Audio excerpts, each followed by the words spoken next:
Desakan untuk membongkar jaringan judi online yang melibatkan belasan pegawai Kementerian Komunikasi dan Digital terus bergulir, Saudara. Presiden Prabowo Subianto memerintahkan jangan ada lagi pihak yang membekingi sindikat judol termasuk yang melibatkan pegawai Komdiji. Kita akan bahas bersama Wakil Ketua Komisi 3 DPR, fraksi Nasdem Ahmad Sahroni dan pengamat kepolisian dari Institute for Security and Strategic Studies atau ISES, Bambang Rukminto. Selamat petang, Bang Sahroni. Selamat petang, Pak Bambang. Selamat sore. Nitya ingin ke Bang Sahroni terlebih dahulu, Bang. Jadi setelah sudah kemarin RDP bersama Komdiji, sebenarnya apa sih kendalanya untuk memberantas jaringan judi online ini? Kok kesannya kayaknya mengupas layer demi layer ini sulit sekali? Nah, berjalannya waktu kan kalau diseriusin ini mestinya akan sampai kemana-mana pasti. Nah, kemana-mana ini ke siapa aja? Misalnya ada yang Pak Prabowo kalau hari ini mengatakan tidak ada boleh kong kali kong misalnya. Nah, Tidak boleh ada ini yang membekingi. Ya, di mana wujud ini perintahnya Presiden untuk menyelaraskan sampai kemana-mana nih. Nah, tinggal saya yakin Kapolri dalam hal ini sebagai tugas untuk memberantas judi online tidak memandang sebelah mata. Siapapun yang terlibat terkait dengan backup judi online mestinya diberantas. Yang lebih menarik kan ini pegawai Kominfo terdahulu adalah bagian dari yang dikenal oleh Pak Menteri sebelumnya. Ini menarik. Nah, tinggal bagaimana proses selanjutnya di kepolisian untuk memeriksa mereka-mereka orang yang memang diduga terlibat. Nah, ini sudah ada dugaan belum? Kalau teman-teman di Komisi 3 DPR sudah melihat belum? Siapa sih kira-kira ini, ke arah mana sih? Sejauh mana ini jaringannya menjerat begitu banyak orang yang penting dan juga sebenarnya punya kewenangan? Ya, ini bukan jaringan. Ini sebagian di mana para pihak yang ingin menyelaraskan kalau keseriusan yang diperintah Pak Presiden untuk tidak main-main, maka ini akan ketemu di mana ujungnya. Tapi yang pasti judi online ini dia tidak minimal mengurangi proses mereka-mereka yang main. Saya sampaikan kemarin sama Ketua PPATK, tahun depan minimal targetnya transaksi yang diduga judi online itu hampir 400 triliun. Mudah-mudahan dia berkurang di tahun depan karena ada satgas yang dilakukan saat ini adalah apalagi Presiden memerintahkan itu, mudah-mudahan tahun depan pelaksanaan untuk meminimalisir kegiatan judi online ini sangat jelas. Dan satu saya minta kemarin agar PPATK berkoordinasi dengan Mabes Polri, mana-mana yang kiranya diduga ada transaksi judi online itu segera untuk diblokir.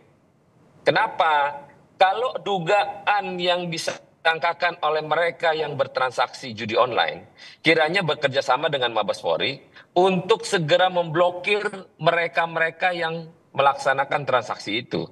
Nah, saya rasa aturan ini mereka belum ada. Tapi minimal dengan adanya perintah Presiden sekarang, dua institusi bersama-sama untuk serius melakukan ini agar transaksi judi online yang diduga maka segera blokir pada saat yang bersamaan. Saya yakin Mas ini bisa dilakukan. Tapi pertanyaan saya, sudah ada kira-kira di DPR sudah ada kemudian pantauan sebenarnya siapa? Karena kan kalau yang diperiksa sudah banyak, ini tidak main-main, tidak hanya pegawai kementerian tapi juga teman-teman di DPR juga sudah diperiksa.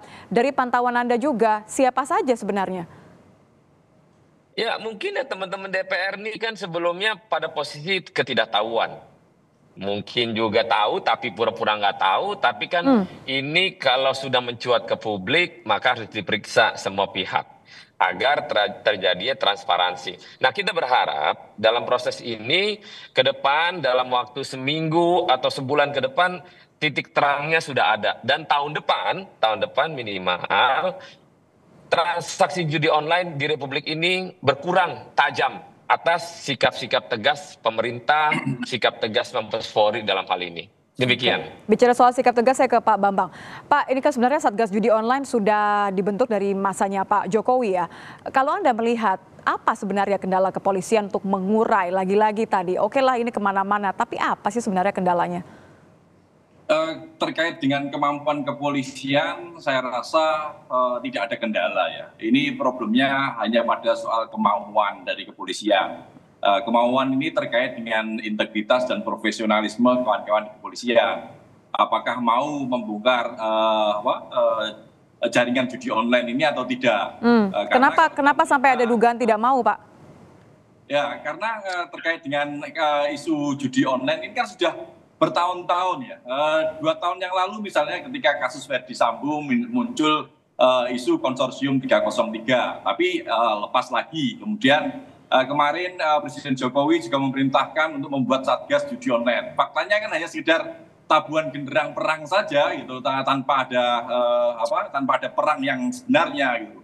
Makanya saya harap penangkapan di awal pemerintahan Presiden Prabowo ini bukan hanya sekedar gimmick-gimmick saja gitu, hanya sekedar di awal-awal saja rame, tapi kemudian tidak ada konsistensi untuk mengungkap lebih jauh siapa sebenarnya di balik judi online ini. Tadi yang disampaikan oleh Bang Saroni, harapannya ke depan menurun. Target pemberantasan judi online ini apa? Gitu? Apakah sekedar menurun atau benar-benar menghapuskan judi online? Karena kalau setengah-setengah, ini nanti akan muncul lagi situs-situs yang jaringan judi online yang kecil-kecil tapi banyak gitu. Makanya target-target dari pemerintah ini apa untuk pemberantasan judi online? Karena kalau kita melihat sejarah judi ini tidak mungkin bisa dihapuskan di dunia selama dunia ini ada. Gitu. Makanya ke depan seperti apa sikap pemerintah maupun parlemen terkait dengan judi ini? Anda khawatir kalau ini hanya gertak di awal saja, Pak Bambang? Bagaimana, Mbak? Anda khawatir bahwa ini hanya gertakan saja di awal? Ya, bisa tadi persis seperti itu karena Satgas Judi Online ini sudah lama terbentuk dan di dalamnya ada PPATK, ada kepolisian, ada kejaksaan yang dipimpin oleh Menko Polhukam gitu. Dan mereka pejabat-pejabatnya juga masih ada, Kapolrinya masih ada, gitu, PPATK-nya juga masih ada, gitu. Jadi kalau sekarang ini baru bergerak kencang. Ini jangan sekedar gimmick saja gitu. Saya khawatir hanya sekedar gimmick. Kalau sekedar itu sangat jangan lagi semangat yang disampaikan oleh Presiden Prabowo.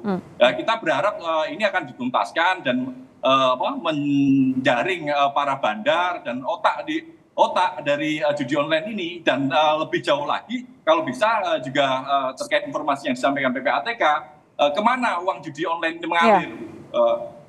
Kalau seperti itu pasti nanti ada transaksi TPPU. Ya ini kombinasi yang tidak bagus ya kalau ada yang dibackingi kemudian juga ditambah dengan gertak sambal. Saya kembali ke Pak Bang Saroni. Bang Saroni, jadi menurut Anda siapa saja yang harus diperiksa dan targetnya sudah dibicarakan belum? Jangan sampai tadi kayak kata Pak Bambang ini cuma di awal saja, tidak ada keinginan, bukan ketidakmampuan. Jadi yang pertama, Mabes Polri pasti tahu ruang lingkup kemana mereka yang akan ditargetin. Yang disampaikan Pak Bambang benar. Seserius apa pemerintah dalam hal ini melakukan tindakan yang tegas? Targetnya apa? Ya kita berharap targetnya adalah kalau memang menghilangkan nggak mungkin Pak Bambang. Karena judi online ini hilang 1 juta website, dia akan timbul 10 juta website. Jadi bagaimana keseriusan pemerintah menyikapi judi online ini minimal. Kita kembali ke 2016, 2015. Itu kisaran dugaan transaksinya cuma 3 triliun. Sekarang ini bayangin 400 triliun. Dan akan bisa mencapai 1.000 triliun. Kalau kita tidak melakukan sikap tegas apa yang menjadi rencana pemerintah. Apalagi misalnya Pak Presiden sekarang, Pak Prabowo ini nggak main-main. Pokoknya tidak diberantas dengan baik, ya pejabatnya pasti akan dicopot sesegera mungkin. Nah, saya punya harapan itu kepada Pak Listio Sigit sebagai Pak Kapolri. Harapan besar kita adalah Pak Kapolri menyikapi ini dengan serius dan menangkap siapapun pelaku yang terlibat, apapun dan siapapun orangnya, tanpa pandang bulu, lakukan secepatnya, karena ini pembuktian kepada publik bagaimana Mabes Polri menyikapi apa yang menjadi perintahnya Presiden Prabowo Subianto. Oke, baik. Terima kasih Bang Soloni, terima kasih Pak Bambang sudah bergabung bersama kami di Kompas Petang.